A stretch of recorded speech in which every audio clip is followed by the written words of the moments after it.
जे सिलेक्टिव्ह काम आहे ना तुमचं, मग एका ठिकाणी मजार बांधायला त्याच्यावर हिरवी चादर टाकायला तुमची परमिशन आहे. लोहगडावर तर ते आम्ही बघितलं. आणि हा काय धार्मिक वाद नाही आहे. अशा पद्धतीने दरवाजे काढण्यात आले आहेत की उद्या गड समजा पकडून चाला की शत्रूच्या हाती गेला तरी पण राजांच्या मावळ्यांना माहिती आहेत की गुप्त वाटा कुठून आहेत नेमक्या. हे तटबंदीतलं भुयार आपल्याला पाहायचं आहे, बरोबर आहे. तुमच्यासाठी ती जागा जवळची आहे आणि माझ्यासाठी ही. मनीष, तुझं लक्ष, मी कॅमेरा राहू दे, तू नीट जा, हां, म्हणजे ते नीट जातील. चला, 1 2 3. सुप्रभात मंडळी. सकाळचे 6:30 वाजले. खरं तर आमचा अंदाज होता की साधारण 7पर्यंत सूर्योदय होईल. म्हणजे आता अद्याप सूर्यनारायण वरती आलेले नाही आहेत. आपण ज्या दिशेला उभे आहोत ती पश्चिम दिशा आहे, बरोबर. आपल्याला तिथे जायचं आहे, पण तोपर्यंत ऑलमोस्ट प्रकाश पडलेला आहे आणि साधारण सगळा आसमंत दिसायला सुरुवात झालेली आहे. हा बघा, हा काळेश्वरी बुरुज आहे, हा डुबा आहे आणि त्याच्या पलीकडे सुवेळा माची आहे. ठीक आहे. आत्ता आपण जिथे होतो ती संजीवनी माची होती. ठीक आहे. आणि आपण तिकडे आळू दरवाजाच्या इथे स्टे केला होता. आता आम्ही निघालो आहोत सुवेळा माची दिशेने. आता सुवेळा माचीसाठी पुन्हा मागे जायची गरज नाही आहे बालेकिल्ल्याची इथे. हे बघा, आता इथून ही संजीवनी माची चढून वर आलो. जो काल आपण टेहळणी बुरुज बघितला ना, तर टेहळणी बुरुजाच्या बाजूला पहिल्या दरवाजाने म्हणजे झुंजार बुरुज क्रमांक 1च्या बाजूचा जो दरवाजा आहे त्याला उजवीकडे वळायचं. आणि बघा, ही वाट आता इथे कडेकडेने तिथे जाते. ती जाणार बरोबर कुठे माहिती आहे का, डुबा आहे ना, डुब्याच्या इथे वर चढणार, मग वरती डुबा बघायचा, त्याच्यानंतर खाली काळेश्वरी बुरुजाकडे जायचं. ठीक आहे, चला.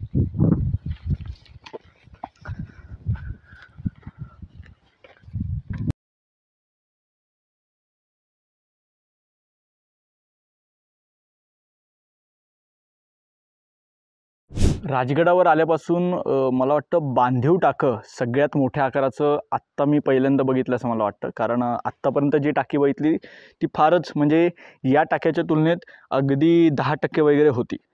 तर मला वाटतं हा बघा, हा मधला भाग सोडला तर बऱ्यापैकी टाकं एकदम चांगल्या अवस्थेत आहे. याचा जर आणखी गाळ काढून हे जर टाकं सुरक्षित करण्यात आलं आणि पुन्हा एकदा वापरात आणण्यात आलं तर बराच मोठा फायदा ट्रेकर्सना आणि इथे येणाऱ्या दुर्गप्रेमींना होऊ शकतो. चला.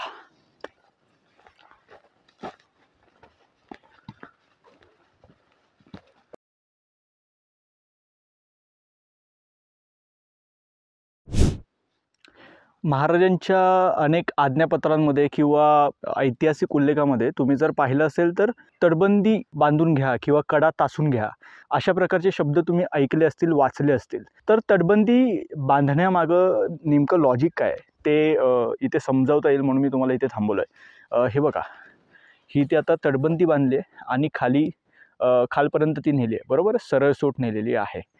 आत्ता समजा कुठलाही शत्रू समजा इथपर्यंत चढून आलाच तर तटबंदी सरळ असल्यामुळे माळा लावल्याशिवाय किंवा शिड्या लावल्याशिवाय तो वरपर्यंत येऊ शकत नाही. लक्षात घ्या. आता हा एका साईडचा भाग आहे पूर्ण, पण तिथे जर बघाल तर नैसर्गिकरित्या तो कठीण भाग तुम्हाला दिसतोय, त्याच्यामुळे तिकडे तितकी तटबंदीची गरज भासलेली नाही आहे. पण आपण आत्ता जो चालतोय ना, हा सगळा रूट हा तटबंदीचा आहे. ती बघा, ही पूर्ण तटबंदी तिथे वर आणली आणि त्याच्यानंतर या ठिकाणी वळवली आहे. त्याच्यामुळे हा पूर्ण तटबंदीचा भाग तुम्हाला दिसून येईल. पण पुढे गेल्यानंतर तो बघा, तो नैसर्गिक उतार आहे.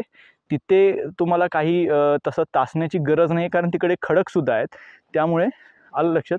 ते बघा, तो जो भाग आहे तो पूर्ण खडक वगैरे आहेत, त्याच्यामुळे तिथे तटबंदी बांधण्याची तशी काही विशेष गरज भासलेली नाही आहे. आत्ता आपण जवळपास नाही, हा बघा, हा वर दिसतोय, तो बघा, वर बालेकिल्ला दिसतोय. ठीक आहे. आणि म्हणजे हा बालेकिल्ल्याचा मागचा भाग आहे आणि आता आपल्याला तिथे पोचायचं आहे. तिथून क्रॉस मारला की आपण बालेकिल्ल्याच्या त्या खालच्या बाजूला जाऊ आणि वर डुब्यावर चढू. मग तिथे खाली काळेश्वरी बुरुजापर्यंत पण जायचं आहे. ठीक आहे, चला.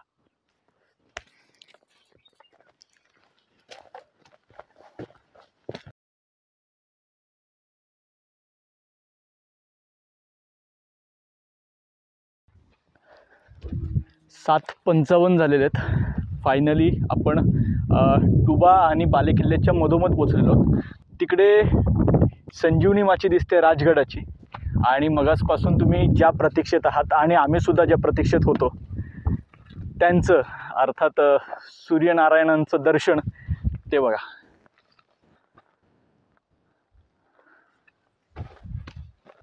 सो सांगितल्याप्रमाणे श्री सूर्यनारायणांचं दर्शन झालेलं आहे. थोडे जास्त वर आलेत आम्ही पोहोचेपर्यंत, म्हणजे जनरली ते तिथे क्षितिजावर असणं अपेक्षित होतं, पण जो तांबूसपणा म्हणतात ना सूर्योदयाचा, तो समोर अनुभवतो आहे. कारण आम्हाला काय म्हणतात की संजीवनी माचीवरून एकंदर सूर्योदय पाहायला मिळाला होता, पण तो गोप्रोवर तेवढ्या लांबून कॅच होणं तेवढं पॉसिबल नव्हतं. हे बघा, आता माझ्या उजवीकडे हा डुबा आहे, ठीक आहे, आणि ती डावीकडे ती जाते बघा, ती सुवेळा माची आहे. आणि इथून खरं तर खाली उतरून ना आपण काळेश्वरी बुरुजाकडे पण जाऊ शकतो. पण मग आत्ता आपण काय करू माहिती आहे, मला वाटतं आत्ता आपण डुबा पाहू. डुबा पाहून झाल्यानंतर आत्ता सुवेळा माचीकडे जाऊ, सुवेळा माची पूर्ण कवर करू, तिकडून क्रॉस खाली उतरू आणि काळेश्वरी बुरुजाकडे जाऊ. काळेश्वरी बुरुजाकडून पुन्हा वर इथे चढू आणि मग बालेकिल्ला पाहू. मग बालेकिल्ला पाहून झाला की मग आपण खाली उतरू, गुंजवणे दरवाजा बघूया, कारण तोही फार महत्त्वाचा आहे. गुंजवणे दरवाजा पाहून झाल्यानंतर पुन्हा पद्मावती माची, पद्मावती आईचं दर्शन घ्यायचं आणि गड उतार व्हायला सुरुवात करायची. जवळपास सगळ्या जागा आपल्या पूर्ण झाल्यात. राजगडावर आल्यानंतर तुम्ही काय काय पाहाल, आल्या आल्या तुम्ही पद्मावती माची पहा, संजीवनी माची पाहायला या, संजीवनी माचीकडे स्टे करा, किंवा आता कसं आहे की आता सध्या मुक्काम बंद आहे म्हणून, नाहीतर जनरली हा मुक्काम पद्मावती माचीवरच केला जातो, कारण मध्यभाग आहे, तिथून सगळ्या ठिकाणी जाता येतं. ठीक आहे, पद्मावती माची संजीवनी माची पाहून झाल्यानंतर क्रॉस रोड आहे, तिकडून मग डुब्याच्या स्टार्टिंग पॉईंटपर्यंत आहे, डुबा पाहून घ्या, सुवेळा माची करा, सुवेळा माचीनंतर काळेश्वरी बुरुज करा, पुन्हा या बालेकिल्ला पाहून घ्या, बालेकिल्ला पाहून झाल्यानंतर खाली रूट तिथे गुंजवणे दरवाजाची इथे जातो, गुंजवणे दरवाजा पाहून घ्या, पुन्हा वर चढा आणि मग पद्मावती माची. ठीक आहे, तर आत्ता आम्ही जरा एक 10-15 मिनटं जरा दर्शन घेतो, सॉरी कोवळवून घेतो सूर्यदेवतेचं, आणि मग पुढे प्रस्थान करतो. ठीक आहे, चलो.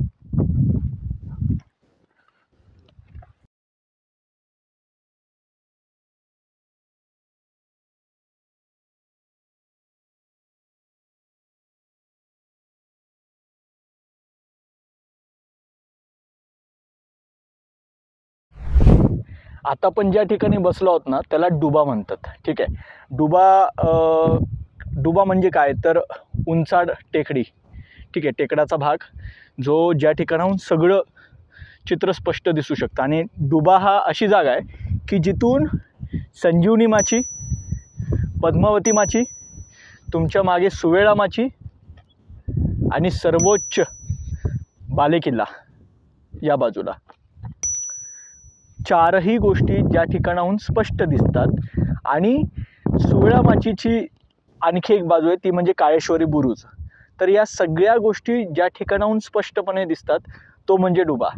तर सगळ्यात महत्त्वाचं छोटंसं सैनिकी तळ जर कुठे असेल तर ते डुब्यावर असेल. ठीक आहे, कारण इथे चारही बाजूला जर तुम्ही सैनिक तैनात ठेवले तर संपूर्ण अगदी शेवटच्या माचीच्या पॉईंटपर्यंत सगळ्या गोष्टी स्पष्ट दिसत आहेत. म्हणजे अगदी सगळे बुरुजसुद्धा दिसत आहेत. इकडे 2 बुरुज आहेत, ही स्पष्ट दिसत आहेत, काळेश्वरी बुरुजाचा भाग आहे.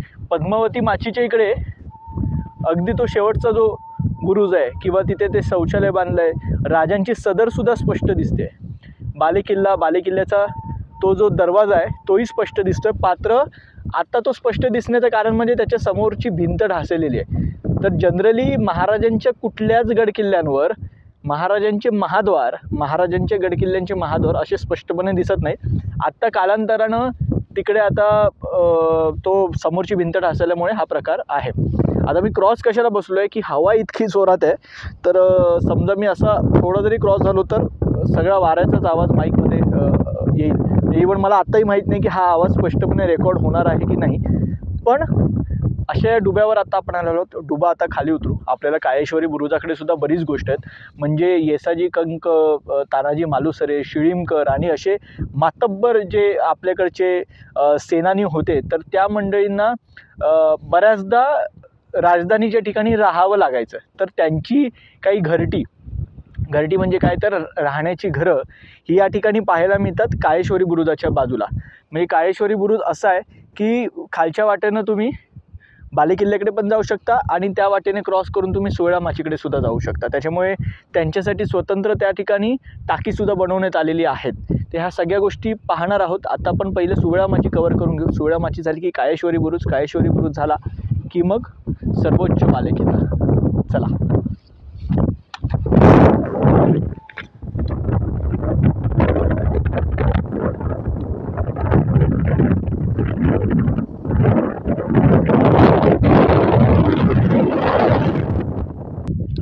बघा डुब्यावरून आपण आता असे खाली उतरलो आणि इथून आता ही वाट ही सरळ आता जाणार सोवळा माचीकडे. ठीक आहे, आता आपल्याला सोवळा माचीकडेच जायचं आहे. चला.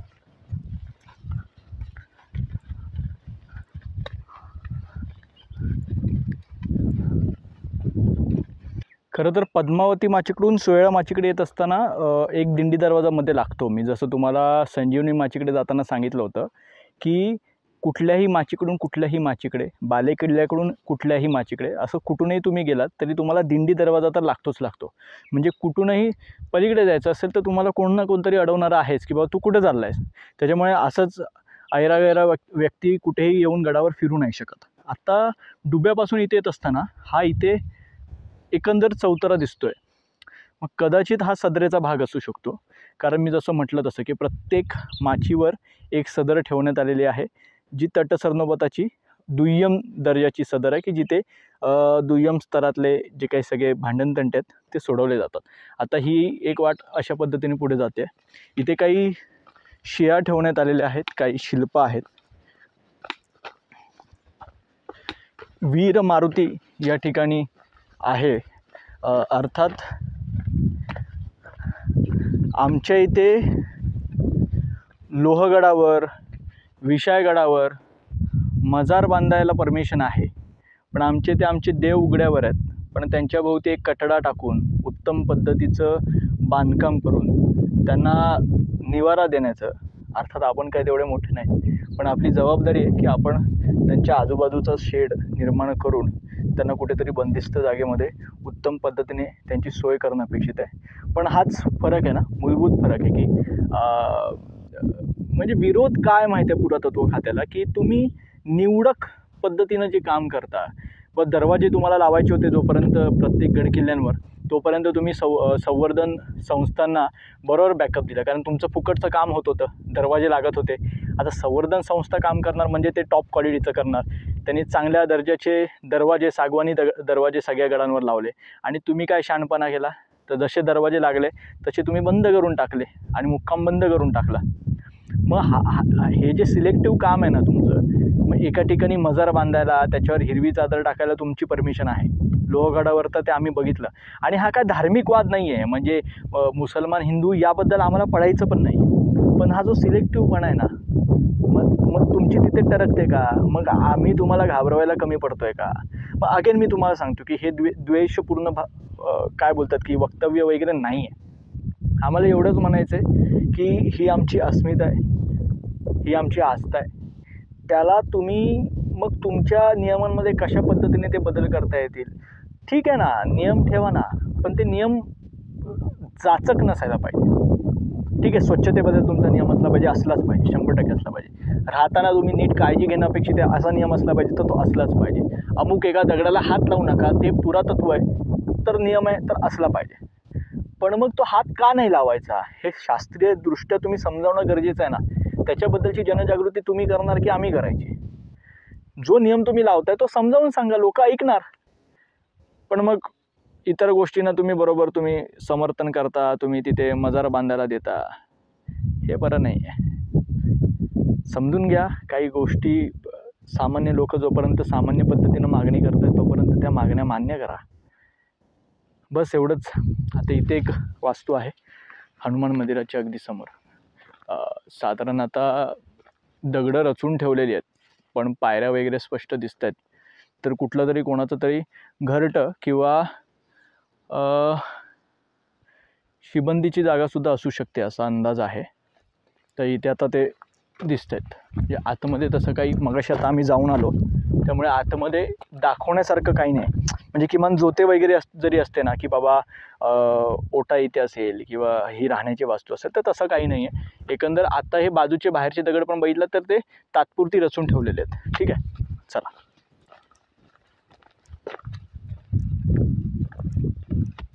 ती बघा मागे मी म्हटलं की ती सदर आहे, पण प्रत्यक्ष सदर या ठिकाणी दिसते आणि उत्तम अवस्थेत आहे. म्हणजे इतर सदर ज्या आहेत त्या तुलनेत उत्तम पद्धतीने ही सदर मेंटेन ठेवण्यात आलेली आहे. मग कदाचित ती जी जागा होती ना ती पहाऱ्याची जागा असू शकते, कारण जर सदर इथे आहे तर आजूबाजूला तुमचं कडा पहारा पाहिजे त्या बाजूला, तर मग ती पहारेकरांची खोली असू शकते. आता हे बघा, सदरेत आत आल्यानंतर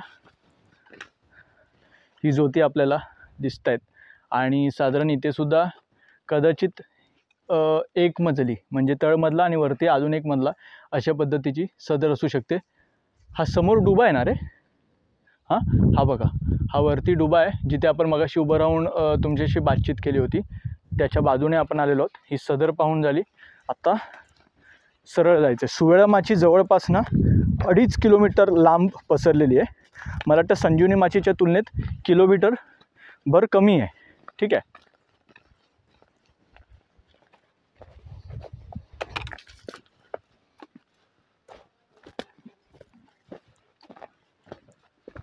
ही बघा, ही वाट काळेश्वरी बुरुजाकडे जाते. ठीक आहे, तो बघा तिथे काळेश्वरी बुरुज आहे आणि आपल्याला आता हा सगळा भाग बघायचा आहेच.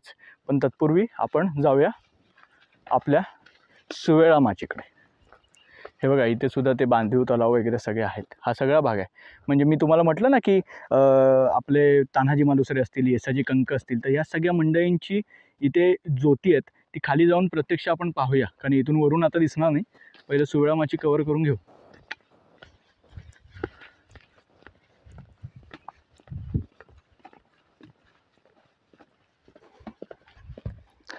सदरेच्या आजूबाजूला हजारियांची घरं, म्हणजे जे मी मगाशी म्हटलं मातब्बर सरदार, तर आता त्यांचे त्या बाजूला रेफरन्स तर आहे की त्या बाजूला खाली घरटी आहेत.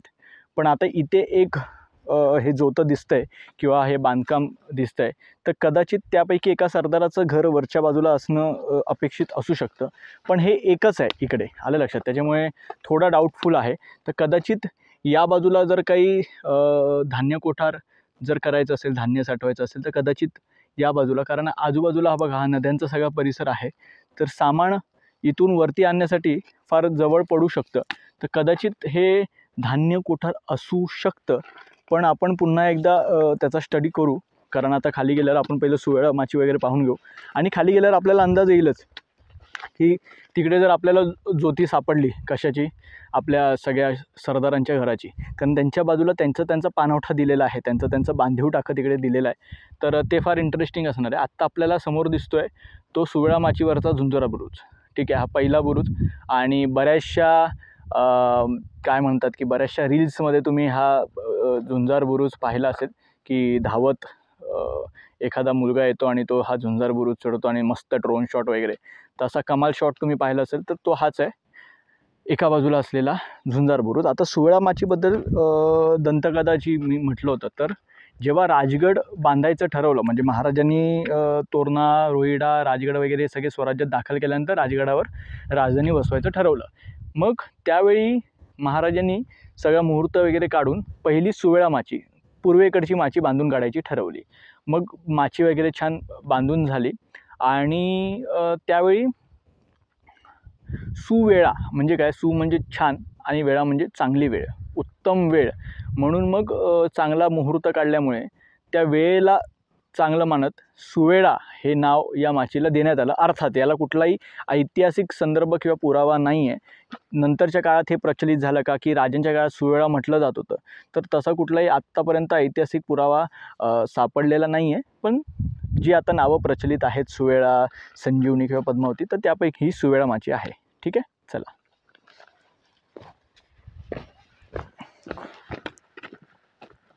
सुवेळा माचीवरचा पहिला चिलकती बुरुज आपल्याला लागलेला आहे.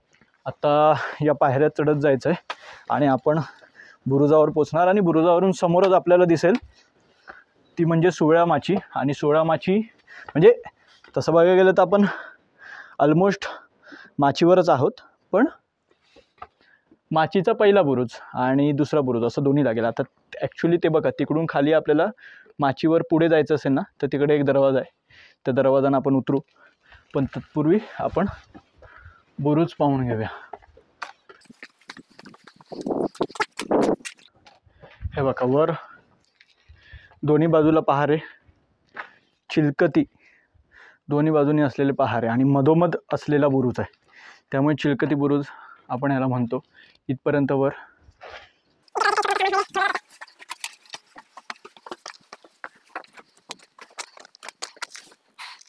ते बघा, सुवेळा माचीचं शेवटचं टोक, आपल्याला तिथपर्यंत जायचं आहे. आणि तिथे सुद्धा काही प्रमाणात चिलकती तटबंदी टाकण्यात आलेली आहे. ठीक आहे, ही बघा, ही वाट खालून जाते. तर आता फार वेळ न दवडता आपण खाली उतरूया. चला.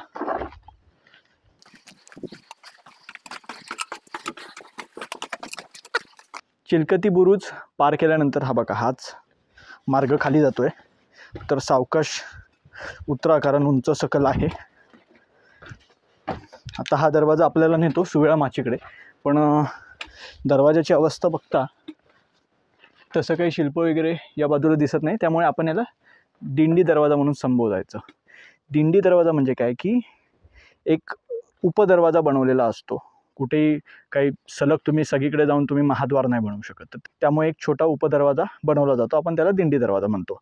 मग तो महाद्वाराच्या आतमध्ये जो लाकडी दरवाजा असतो त्याच्यासाठी पण आत जाण्यासाठी जो छोटा दरवाजा असतो त्याला सुद्धा आपण दिंडी दरवाजाच म्हणतो. ठीक आहे, चला या.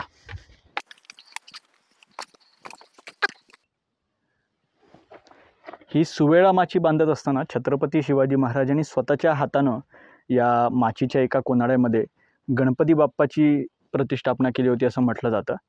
तसा ऐतिहासिक पुरावा नाही की बाबा महाराजांनी स्वतःच्या हाताने तो गणपती बसवला होता, पण पिढी दर पिढी ज्या पद्धतीने गोष्ट चालत आली तर हाच तो गणपती बाप्पा आहे की जो कोनाड्यामध्ये उत्तम पद्धतीने बसवलेला आहे. आणि त्याच्या दोन्ही बाजूला जंग्यासुद्धा आहेत की जिथे शत्रूवर आपण निशाणा धरू शकतो. तर गणपती बाप्पाचं दर्शन घ्यायचं आहे आणि पुन्हा एकदा सुवेळा माचीचा हा प्रवास सुरू ठेवायचा आहे.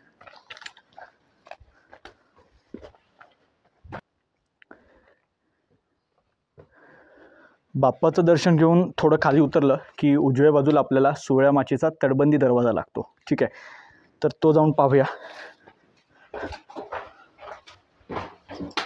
उंची वगैरे इथपर्यंत उत्तम आहे. जसं जसं तुम्ही खाली जाता तसं तसं उंची कमी होत जाते.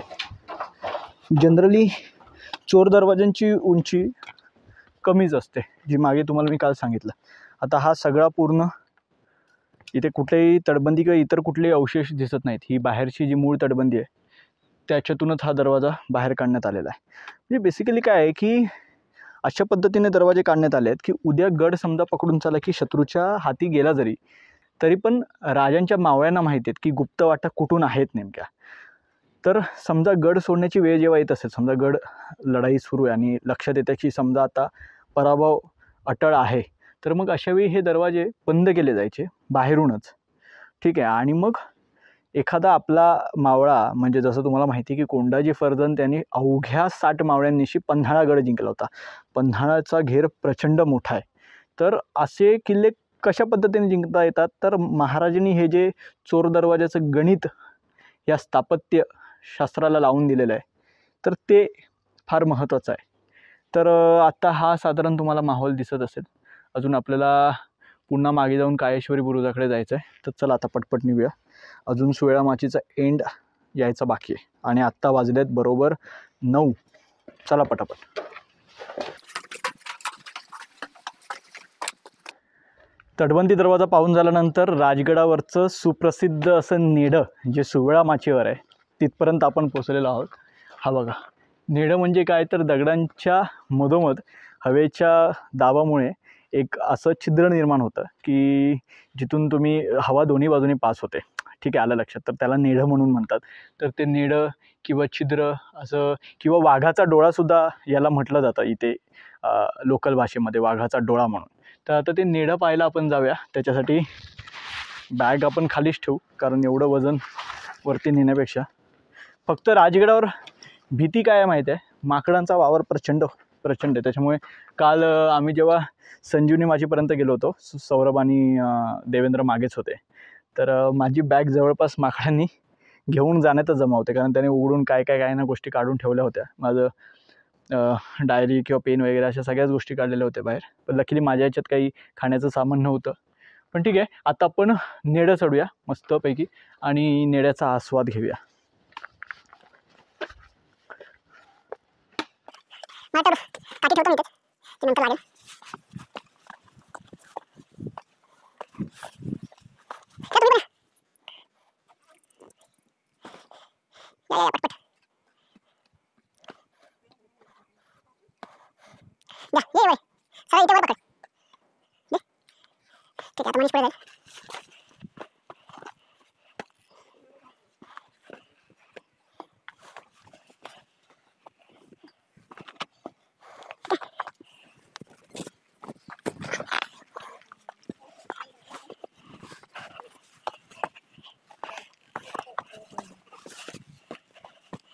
बघा, राजगड फिरून झाल्यानंतर हा असा आराम करायचा असतो नेडेतून, आहे की नाही? खूप मस्त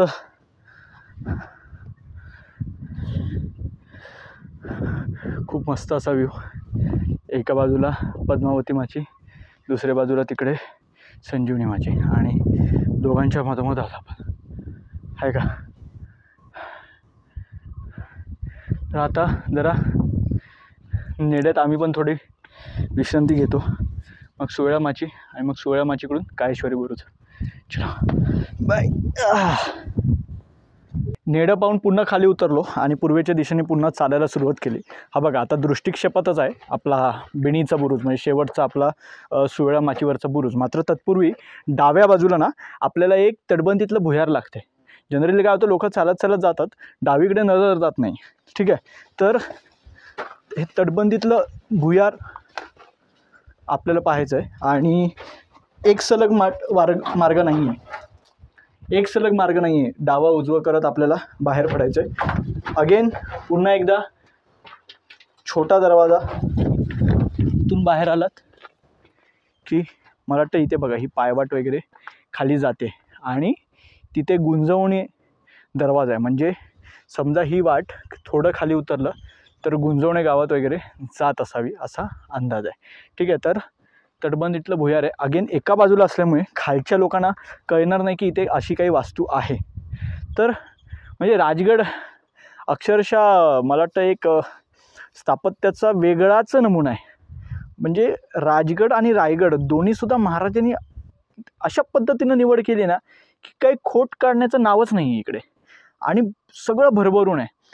चोर दरवाजे भरभरून आहेत, भुयारी मार्ग भरभरून आहेत, नेडं आहे स्वतःचं राजगडाकडे, त्याच्यानंतर बालेकिल्ला, 3-3 माच्या, त्याही प्रशस्त, बुरुज, चिलकती तटबंदी, चिलकती बुरुज, सगळं काही आहे राजगडाकडे. चला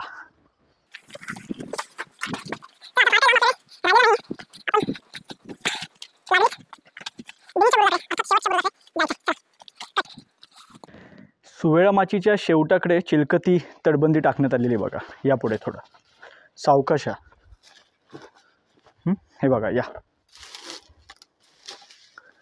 एकदम सेफली तुम्हाला दिसत असेल. आता चिलकती तटबंदी आपण यापूर्वीच संजीवनी माचीकडे पाहिलेली आहे, बरोबर आहे? त्यामुळे आता आपण कडेकडेनं जाऊ, आपल्याला दिसत राहील उजव्या बाजूला. ही बघा चिलकती तटबंदी एका बाजूला आपल्याला दिसत राहील, ती पाहत राहायची, आणि बिनीच्या बुरुजाकडे चालत राहायचं.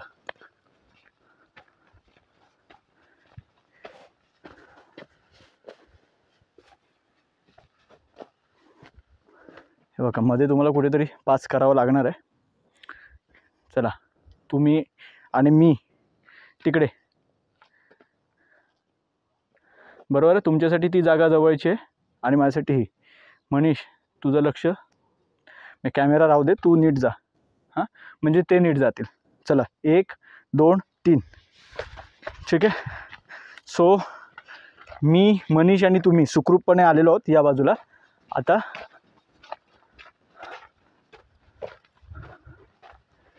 फायनली आपण चाललो आहोत बिनीच्या बुरुजाकडे, सुवेळा माचीकडे.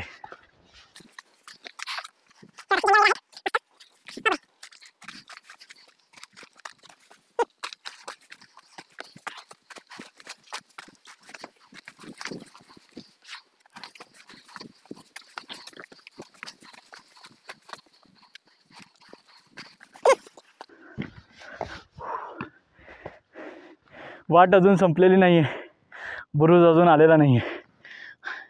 त्या टर्नला मला वाटलं होतं की ऑलमोस्ट आला आहे बुरुज, तो बघा तिकडे अजून.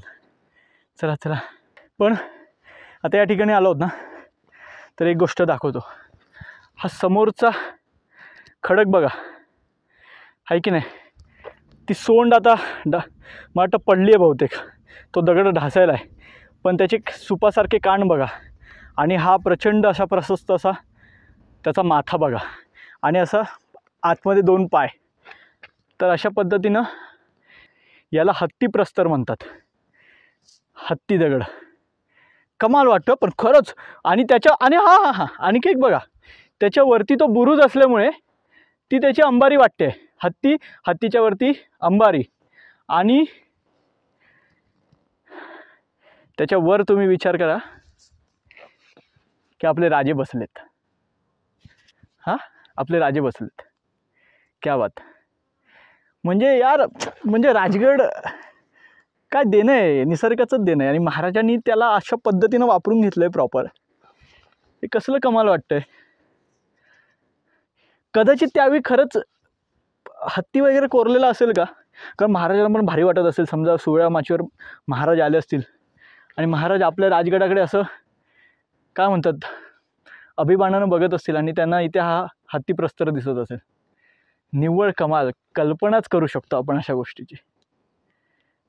आणि थँक्यू कारण काय झालं की दुर्गेश्वर किल्ले श्रीमान रायगड हे माझ्यासाठी सुद्धा स्वप्न आहे.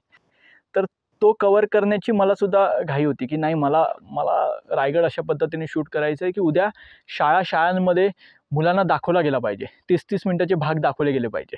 पण बऱ्याच मंडळींनी माझ्या सबस्क्रायबर मित्रांनी मेसेज केले की दादा रायगड तर तू दाखवच, पण राजगडसुद्धा दाखव, कारण महाराजांची पहिली राजधानी आहे ती. आणि आता मध्ये गॅप जात होता कारण स्पॉन्सरशिपचा अजून प्रयत्न चालू आहेत.